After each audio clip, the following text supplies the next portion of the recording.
Good morning. Good morning, everyone, and special welcome to anyone who is joining us for the first time here today.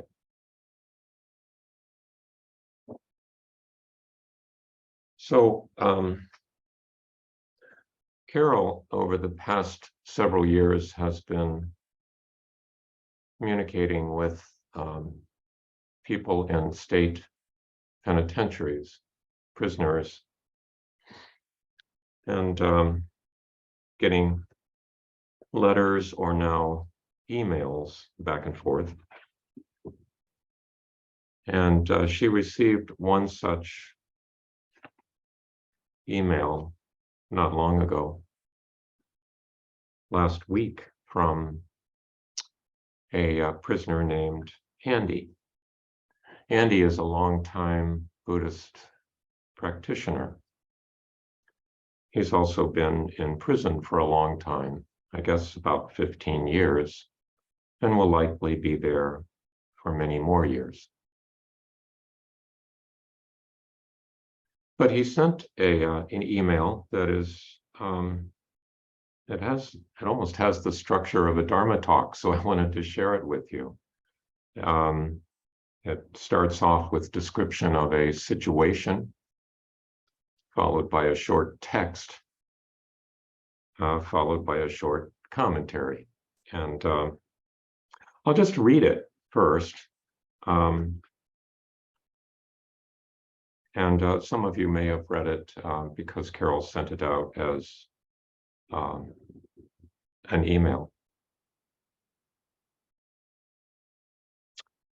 Good morning to everyone, he says. May this letter find you and all sentient beings everywhere safe, happy, healthy, and free. The Department of Corrections is mum about all the overdoses and deaths that have been happening over the last months. Last week, there were 2 people that died of an OD that resided in 4D, the wing I resided in before being moved to this incentive house, which is kind of an upgrade. There have been several news reports about the OD crisis in the Department of Corrections in Missouri, as well as there being severe lack of staff to adequately run the prisons. The prisons are understaffed and the correction officers are overworked.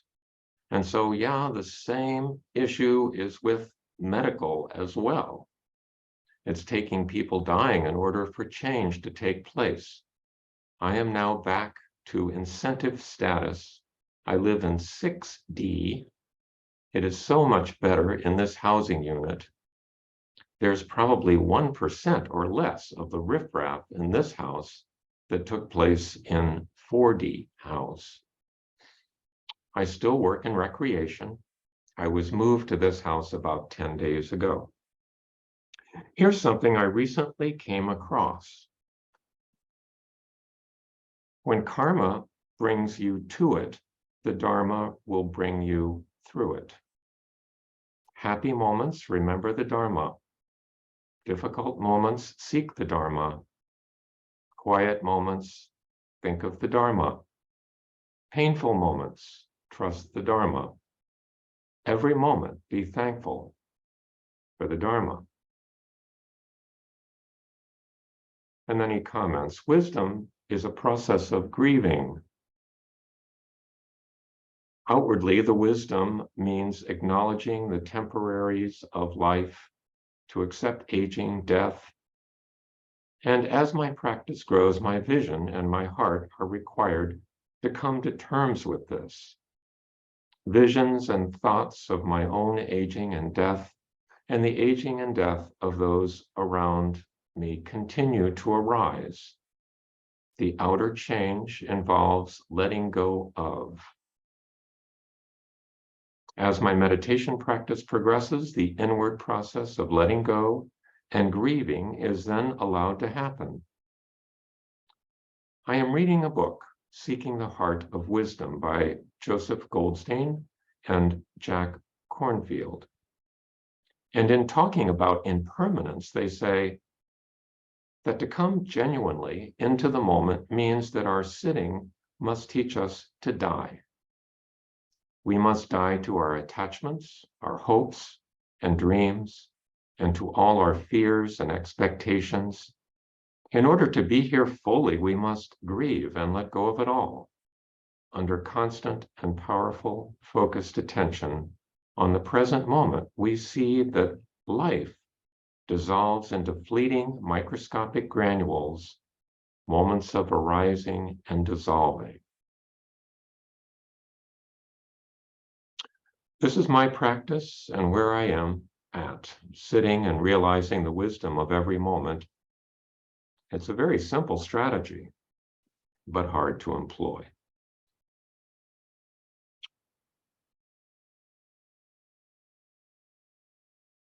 So I'm not sure where this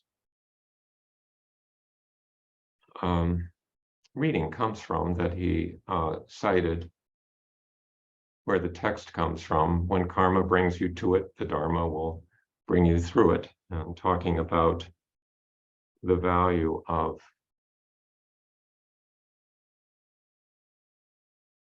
being mindful of Dharma under every sort of occasion, whether happy or sad, pleasant or painful.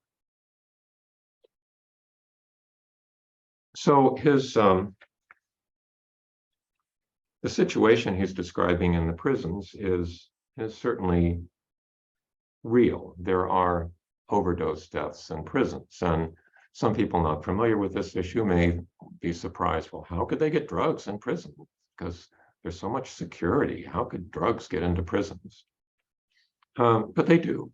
They do get into prisons, and there's controversy and relative lack of information about precisely how they get into prisons and different perspectives. The Department of Corrections within the past year has adopted the policy of just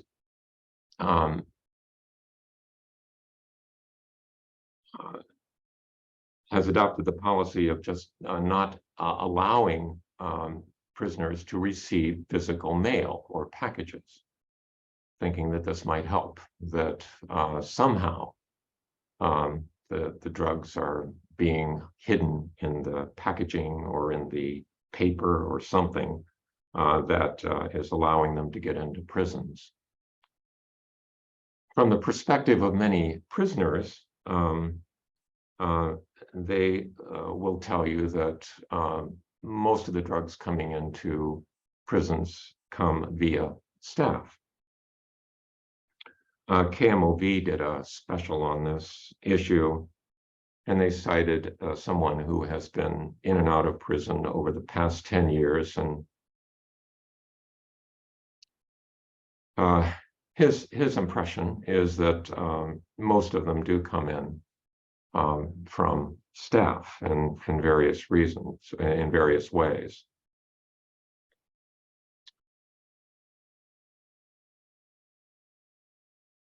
So overdose, in a way, a prison is just kind of an ideal situation for overdoses, because the prisoners may have sporadic access to drugs, so that their body becomes less tolerant of the drugs during times of abstinence. And then when they take their usual dose, or what they think is their usual dose, when they do have access to drugs, it kills them because they don't have any tolerance for the drug.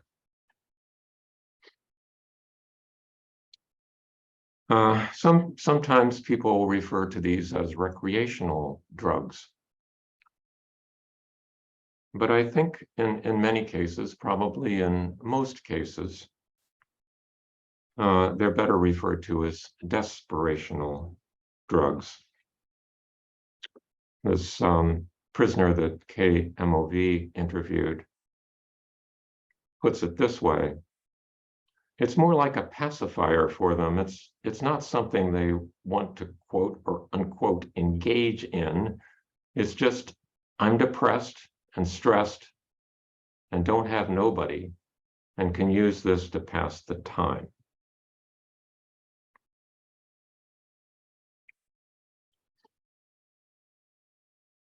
So the Department of Corrections notes that 97% of overdoses that occur in prisons are handled in such a manner that they are not fatal, or they just come and go on their own without fatality. But even if only 3% of such things are fatal, in recent months, there have been close to 50 overdoses per month in Missouri state prisons, which would mean there would be 1 to 2 deaths per month in this state alone. And they would tend to come in clusters, so it's quite credible that Andy was aware of 2 such deaths in the house that he resided in before being moved up to the incentive house. He undoubtedly knew these people. He doesn't go into how well he knew them, but he probably knew them reasonably well. Day after day after day, being in the same housing unit.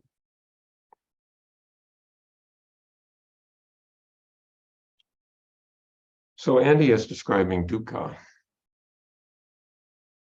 suffering, unsatisfactoriness.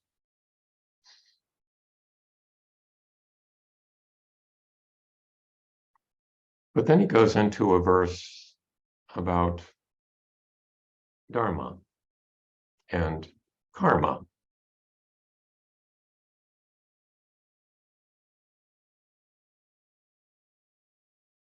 When karma brings you to it, the Dharma brings you through it. So what's karma? Well, karma is a Sanskrit word that means, in its most stripped down form, just action. But in a Buddhist context, it refers to a theory about action and the consequences of action, particularly intentional action, action that we intend or will. And the theory goes that skillful or beneficent action leads to favorable consequences or outcomes, whereas malicious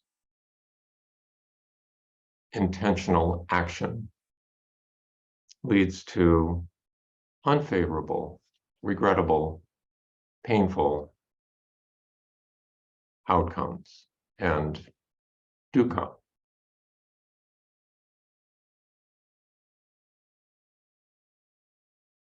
So the particular workings of how karma works in the world,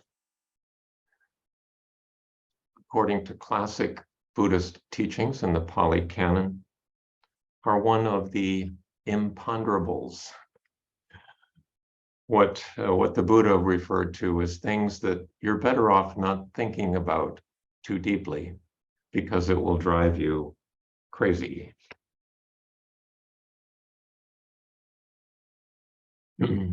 People do have speculation about how all this works, and it runs from, well, in general, if you are well-intentioned, you'll probably get better results than if you are poorly intentioned, in a general, vague sort of way, all the way to the belief that, which I've heard expressed, that the people who were in the World Trade Center on September 11th, 2001, were there because of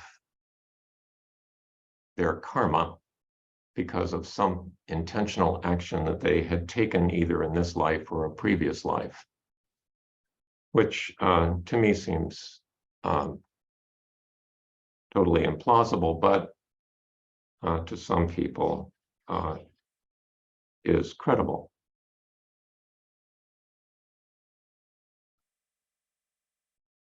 But the Buddha said the precise workings of karma are mysterious. He actually talked about in a sutta, there was a man who was pressing him on philosophical issues. And he talked about why some things should be considered imponderable. This is in the Malankyo Vada Sutta. And the man's name was Malankya-Putta. So Malankya-Putta, remember, what is undisclosed by me as undisclosed, and what is disclosed by me as disclosed. And what is undisclosed by me? The cosmos is eternal, is undisclosed by me. The cosmos is not eternal, is undisclosed by me. The cosmos is finite. The cosmos is infinite. The soul and the body are the same. The soul is one thing and the body another. After death, a Tathagata, a Buddha, exists. After death, a Buddha does not exist. After death, a Buddha both exists and does not exist. After death, a Buddha neither exists nor does not exist, is undisclosed by me. And why are they undisclosed by me? Because they are not connected with the goal, are not fundamental to the holy life. They do not lead to disenchantment, dispassion, cessation, calming, direct knowledge, self-awakening, unbinding. That's why they are undisclosed by me. And what is disclosed by me? This is stress, is disclosed by me. This is the origin of stress, is disclosed by me. This is the cessation of stress, is disclosed by me. This is the path of practice leading to the cessation of stress, is disclosed by me. And why are they disclosed by me? Because they are connected with the goal, are fundamental to the holy life. They lead to disenchantment, dispassion, cessation, calming, direct knowledge, self-awakening, unbinding. That's why they are disclosed by me.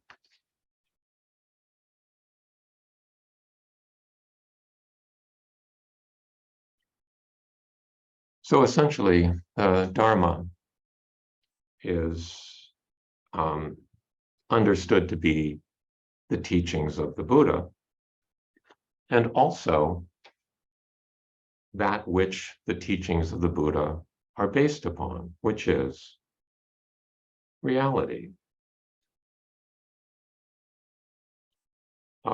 There is a saying of Nagarjuna about what Dharma is. He calls it Dharma nature. It's the true reality of things. When ignorance and delusions in our mind are replaced, and we see things with undefiled, genuine insight, we can see the true nature of all things. This is called Dharma nature. The nature refers to truth. All living beings are bound because of mistaken view and liberated by true insight.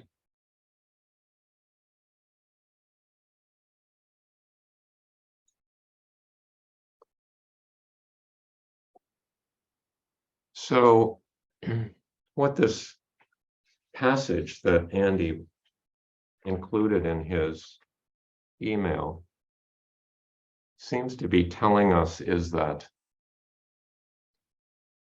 however karma works, however we end up in the situation that we're in, whether it's a situation that makes us happy or sad or something else,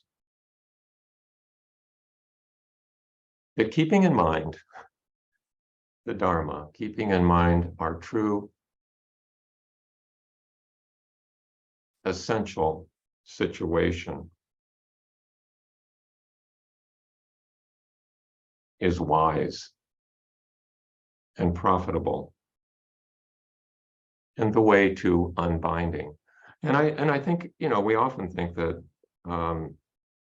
things like, these deeper thoughts are helpful when things are not going well, when things are hard or difficult. But this little verse emphasizes that even when things are going well, that's also a good time to keep in mind the reality of the Dharma, the reality of impermanence, of the fiction of a separate self,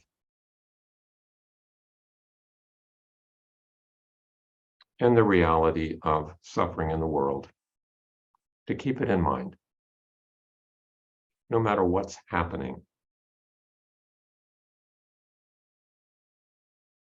And then Andy goes on to talking about wisdom and grieving, another pairing of things, pairing of concepts.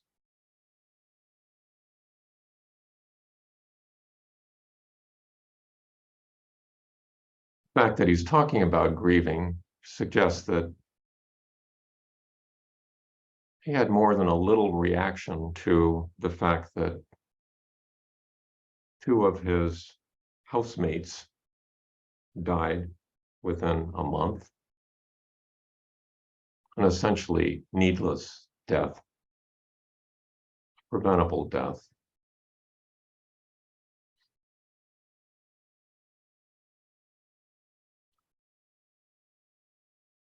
And indicates that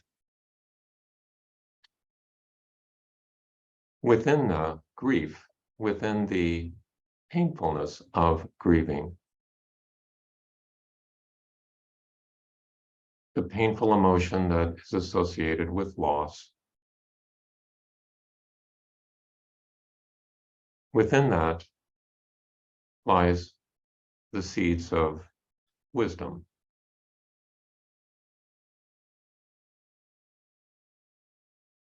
That if it is only faced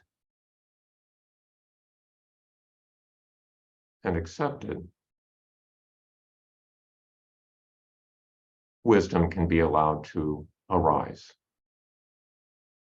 A wisdom that is always present, but often suppressed. A wisdom that is freed by, as Shunryu Suzuki says, seeing things as it is.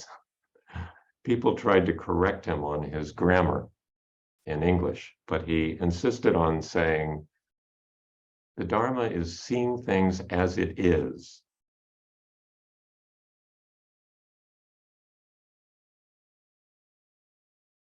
Because the distinction between things melts away.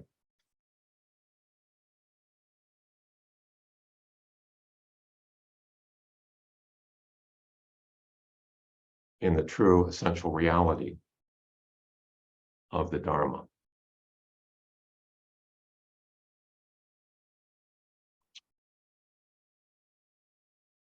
So the Dharma becomes a universal refuge.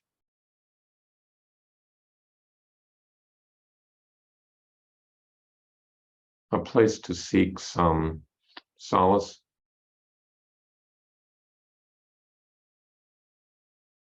to find meaning in all the things that happen. We, several years ago, went to see a short talk by a Chan master, Guo Gu, who had sort of a universal formula for dealing with problems. And his universal formula for dealing with problems went like this: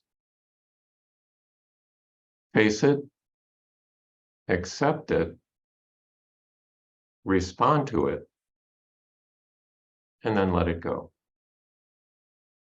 Face it, accept it, respond to it, and then let it go. And all four parts are important. And all four things are things that we sometimes have to remind ourselves to do, to face fully what's going on, to not deny it, to accept that it is really happening. That's a little deeper penetration, acceptance. But that's not the end, because we're in the world, we're part of it. We have to play our part, so we have to respond in some way. And maybe that response is taking no action whatsoever, or maybe it's taking some action that we think is as skillful as we can muster. And having made that response, accept the consequences, let it go, and then move on to the next moment, the next situation, whatever arises.